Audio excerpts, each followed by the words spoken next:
Some of the worst security flaws aren't bugs at all. They're design decisions. No scanner can tell you that your architecture trusts the wrong component, or that one compromised service can reach everything else in your environment. Today, we're talking about architecture risk analysis, sometimes called system level threat modeling, and why it's the most underused activity on this entire list.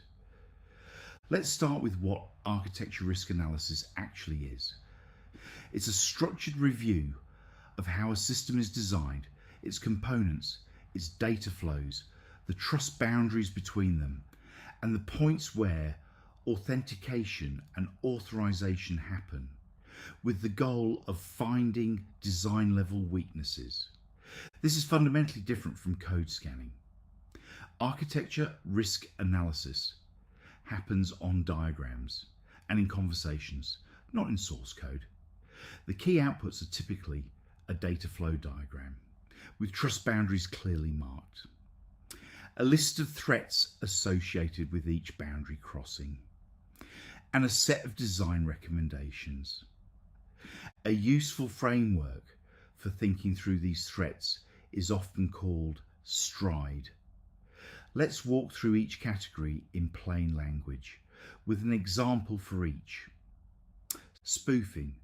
Can someone pretend to be a user or a service that they're not? For example, weak authentication between two internal services. Tampering. Can data be altered either in transit or at rest without anyone detecting it? Repudiation. Can an action be denied later because there's no logging or audit trail to prove it happened? Information disclosure. Can sensitive data leak across a trust boundary that it shouldn't cross? Denial of service. Can a single component failing or becoming overloaded cause a cascading failure across the system? An elevation of privilege. Can a low privilege component or a low privilege user gain access to something that should require higher privileges? Now, where does this fit and who should be in the room? Architecture risk analysis is best done at design time for new systems, but retrofitting it onto existing systems is also extremely valuable. And frankly, most companies have never done this for their core platform, even though it's been running in production for years. The right participants are usually architects, lead developers, a security reviewer, and ideally someone who understands the business impact, what data this system actually handles, and what it would mean if that data or process were compromised. A facilitated session, often 2 to 4 hours per major system, using a whiteboard or a diagram, is often enough to surface the top 5 to 10 design risks in that system.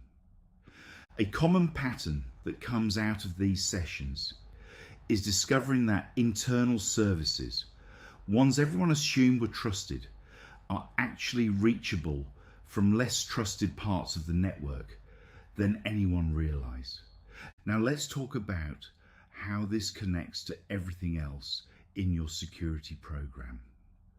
Architecture risk analysis findings often explain why certain SAST, DAST, or infrastructure findings keep recurring.